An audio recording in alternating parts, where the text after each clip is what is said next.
Creative thinking, 5 top tips to idea generation. Creative people are often hit with flashes of inspiration. Sometimes those flashes don't happen straight away.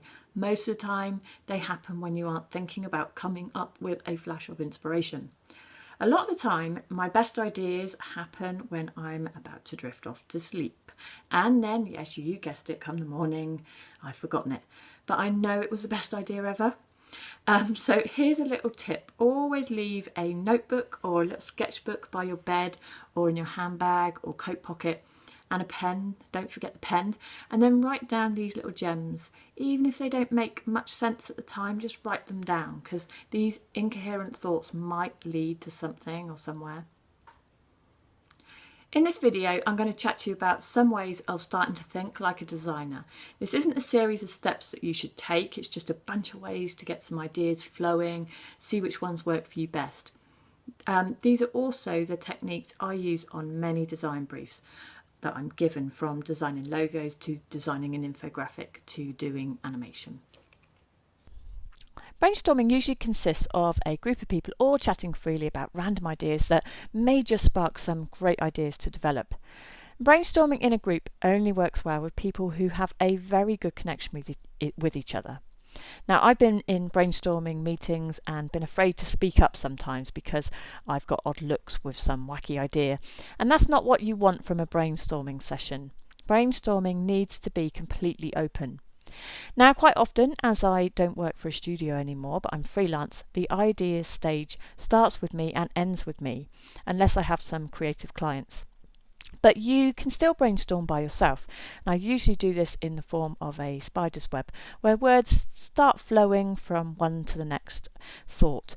So here's a spider's web I've done for the word sun. Now, if this was a branding job, I'd also have strains coming out for company's target market, any preferred colours, their tone of voice and style, etc. But with this project, we can be much more free. So I have the word sun in the middle, and coming out of that, there's lots of random words. And these words might help spark off other ideas for how to interpret the word sun.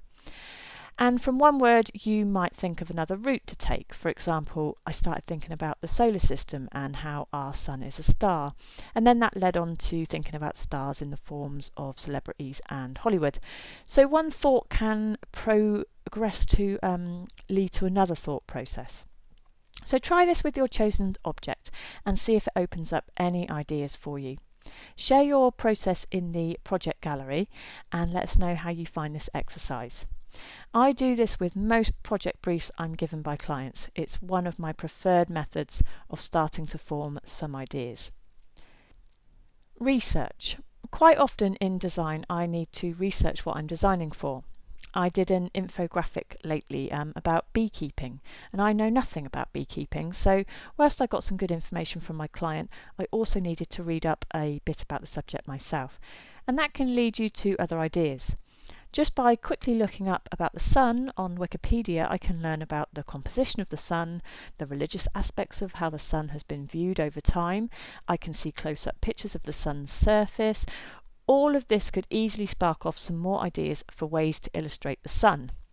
So even if you think you might know everything there is to know about, let's say, an apple, do some research on apples. I bet you'll find out something you never knew.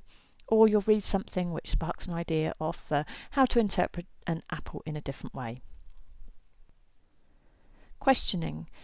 Ask questions about your subject and answer them. So for the sun, I might ask, what does the sun do? How does the sun make me feel? Where's the most beautiful sunrise I've seen? What are the characteristics of the sun? This may or may not lead you to some more ideas. And when answering the question, how does the sun make me feel? A sunny day immediately makes my mood happier and refreshed, and this would be something I try to communicate in my 100 Suns. Mood boards. So anyone who has taken any of my previous classes knows I like a mood board.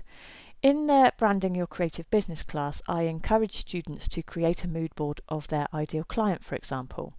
Finding pictures of objects their target market might be interested in, trying to get an idea of who they are aiming their business at. Now, mood boards are great for those of us who are more creatively visually inclined. I don't mind reading, but I'd much rather look through a book with some inspirational pictures in, for example. So with this project, create a mood board relating to your chosen subject. You could do this on sites like Pinterest, or you could go down a more tactile route of collating the imagery from magazines or fabrics or textures. Maybe try both routes and see which one you're feeling more connected to. Now be careful how deep you go with any searches on the internet. For example, searching for sun logos will show up a lot of results, some of which I've included in this slide. Now, you don't want to copy anything you see. Mood boards are there for inspiration. If you have a brief from a client to design a logo incorporating a sun, be careful to not overly search existing logos on the internet, as it can then be very hard to think of your own, especially if you see something you really like. So share your mood boards in the project gallery and let us know if they have led to any more ideas. Take a break. Play. It's so important to give yourself a break. There's very few people who will get their best ideas sat or slumped in front of a computer screen or TV. Like I said before, some of the best ideas I've had are when not thinking about the project I need to do. Maybe I'm just driving the car or singing in the kitchen. Try to turn off sometimes. You can get really bogged down when thinking about a project too much. I was lucky enough to study a graphic design degree in a beach town. And for me, I love being by the water, and I found living and studying near the sea pretty inspiring, often just going out for a run or walk down the seafront. And I used to get some great ideas when doing that. So do something you enjoy and find relaxing. The other aspect I've really started embracing since having kids of my own was play. As for when we grow up, a lot of us forget how to play. Since having kids, I have loved playing Lego again, or running around a soft play centre, going down slides and getting stuck in ball pools, making silly models out of Play-Doh. If any of you have seen documentaries about Pixar or Google, you will see how their workplaces embrace the idea of play.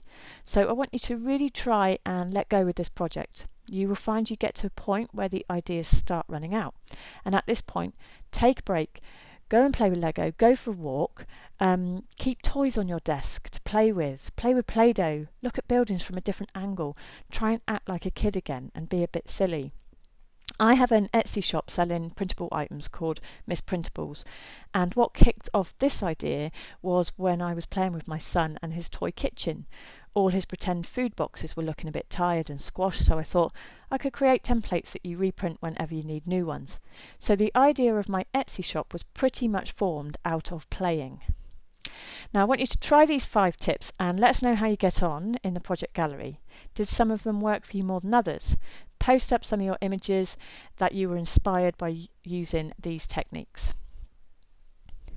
In the next video, I'm going to just go through some 10 real quick ways of being more creative.